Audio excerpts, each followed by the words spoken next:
queremos abordar el tema de la ansiedad. Y es que con la crisis socioeconómica, luego la pandemia, pues mucha gente anda ansiosa, ¿verdad?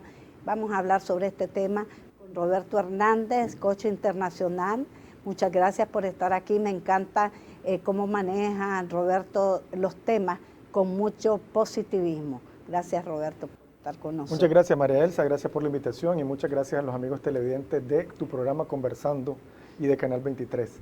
Definitivamente sí, este tema ya habíamos abordado en temas anteriores por esto de la pandemia que ha causado un estrés tremendo y una ansiedad, pero consideramos oportuno abordarlo nuevamente pero de una manera más genérica, pues la ansiedad, la otra vez la enfocamos con respecto al coronavirus, pero ahora de una manera general, por lo de como decías, la ansiedad provocada por la situación económica, la ansiedad provocada por las diferentes causas que originan la ansiedad.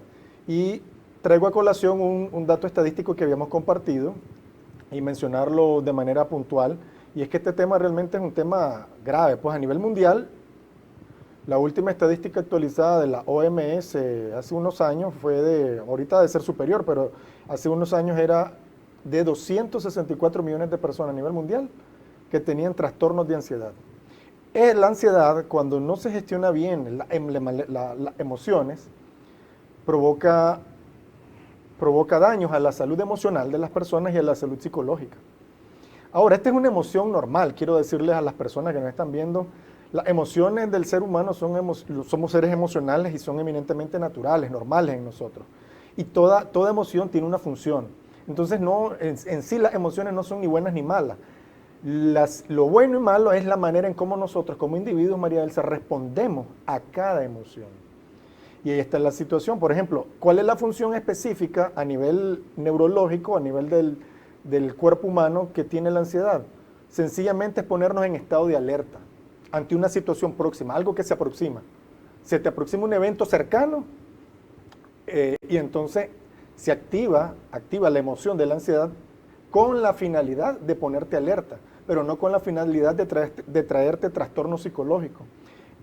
¿Cuándo se transforma en un problema? Cuando, por ejemplo, las personas no saben gestionar muy bien la emoción y en vez de ponerse a la acción, en buscar si se viene una eventualidad, cómo buscar, pensar en cómo resolverla, etcétera, la gente se enfoca, ya lo hemos abordado también acá, en lo negativo, magnifica el problema, es decir, lo saca del contexto de la realidad, como ahora estábamos platicando, María Elsa, antes de entrar al aire, lo de la sobredimensión de la situación del coronavirus y que ahora la OMS dice que va a ser considerada una enfermedad endémica, una de las más como el dengue, como otras enfermedades, y que tenemos que aprender a vivir con ella. Entonces, ¿cómo fue esto? Como era algo novedoso, como era algo nuevo, pues un virus mutado que generaba pues otros ataques en la salud de las personas, fue sobredimensionado.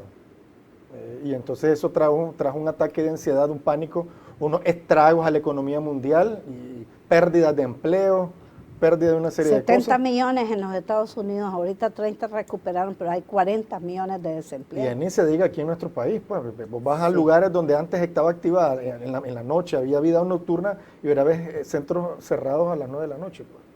Entonces, la ansiedad, el problema, como te digo, es eso que trae de no saber gestionar, esta respuesta emocional que te da el cuerpo de ponerte en alerta, pero en alerta para que acciones, en alerta para que no sobredimensiones las cosas y las puedas enfrentar de una manera madura y poder salir adelante.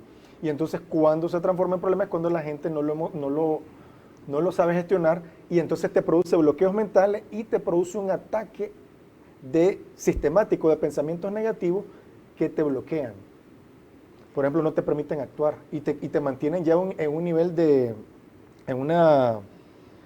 problemas de una situación de estrés mental, sí, y donde tu mente todo el día anda pensando solo en lo negativo. Sí, hay un problema, la ansiedad tiene un impacto tremendo, directo en la salud de las personas. Exactamente. Yo he visto gente con ansiedad, por ejemplo, y todo el día pasa comiendo. Y la obesidad muchas veces es producida por los niveles de ansiedad. Así entonces la gente come. O a eso deja a unos, a otros les agarrará por otro. El asunto es que esto te causa estrés realmente y daños en la salud terribles, daños emocionales. Así es. Hay gente que hasta se suicida Exactamente. producto de esas ansiedades, ¿verdad? Exactamente, y es algo que, como tú mencionabas ahorita, muy oportuno. La ansiedad va de la mano con el estrés. Son dos de las emociones que van prácticamente como primas hermanas o como hermanas de la manito, y entonces generalmente la gente con altos niveles de ansiedad terminan cayendo en estrés, que ya te provoca reacciones adversas en el cuerpo, o sea, la mente ya buscando cómo la manera de liberar todo eso, entonces te provoca enfermedades. Y puede provocarte también de lo más terrible que es la depresión, y vimos el caso ahorita del ex Garibaldi, del joven de este grupo musical famoso que estuvo en México, con una gran fama. Uno de los ex integrantes de este grupo musical, ahorita la pandemia trajo una situación de golpe económico y golpe emocional porque afrontó una separación y no estaba pudiendo ver a su hijo pequeño, etcétera, y tomó la fatalidad de la decisión. La gente no lo comprende, pero cuando uno se mete a ver el problema de la depresión, ve pues los alcances terribles que esto tiene, y entonces terminó suicidándose. ¿Por qué? Los altos niveles de ansiedad y de estrés terminan provocando. Entonces, ¿qué es lo que podemos hacer para poder controlar esta ansiedad que, como decía, repito, es una respuesta emocional del cuerpo, una anticipación de un acontecimiento que nosotros percibimos? Como por ejemplo, para aterrizarlo, que la gente lo comprenda, es, por ejemplo, para un empresario le causa ansiedad por ejemplo, el pagar la planilla, por ejemplo. ¿Cómo voy a hacer? Ya pagué esta planilla, pero ahora ¿cómo voy a pagar la próxima quincena? Entonces, ¿por qué? Porque se está anticipando, es decir, es un evento de un evento próximo y es una anticipación. Y ahí es donde viene, como te digo, cuando no se gestiona bien. Ahora, el empresario proactivo no se enfoca en lo negativo, sino que busca cómo generar precisamente riqueza, busca cómo generar los recursos para lograr eso, busca cómo gestionar, busca cómo hacer renegociaciones con sus acreedores, con su banco, etcétera, etcétera. Entonces busca y se enfoca en soluciones. Y ahí está entonces de manera correcta. Pero cuando la persona se enfoca... Y es otro problema también, las deudas, ¿verdad? Las deudas son generadoras de una ansiedad y de estrés tremendo. Estrés tremendo. Sí. Sobre todo ahorita en la situación, como te digo, que la pandemia trajo una crisis económica mundial gravísima. Entonces, las deudas, etcétera, ¿qué tiene que hacer la gente? Buscar cómo reestructurarlas. Entonces, hagamos un resumen de recomendaciones para el televidente. 3 consejos sencillos, 3 tips que están probados a nivel psicológico para poder combatir la ansiedad. Como decía, la ansiedad no se puede desaparecer. Eso es lo que quería también dejar claro, porque es una emoción eminentemente humana.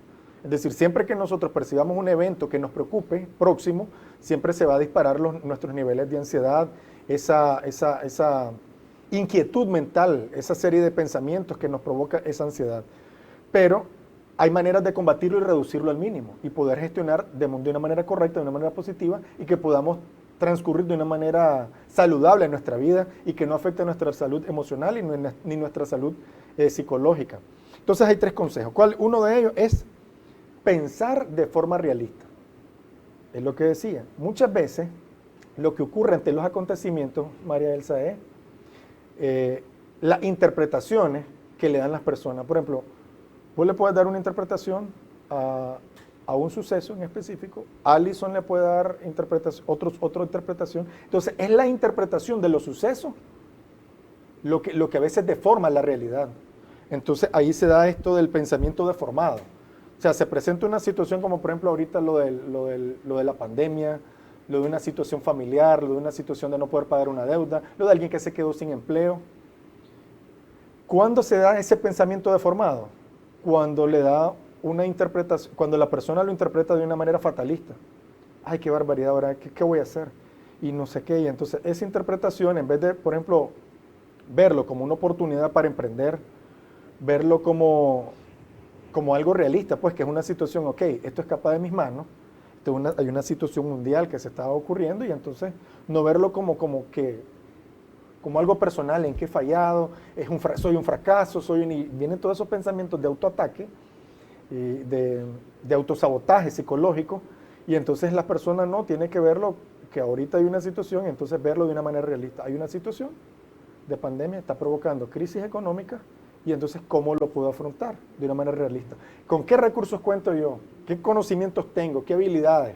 Ok, tengo mi carrera, ¿qué otra habilidad tengo? Esto, y verlo de una manera realista. Entonces, ¿Cómo puedo resolverlo? Entonces eso, pensar de forma realista, no sobredimensionando los problemas, no haciéndolo más grande de lo que realmente son y dándole una interpretación concreta a los hechos, no tratando de magnificar las cosas o sobredimensionando cosas que no han ocurrido, sino verlo en concreto los hechos. El segundo consejo, María Elsa, es técnicas de respiración y de relajación.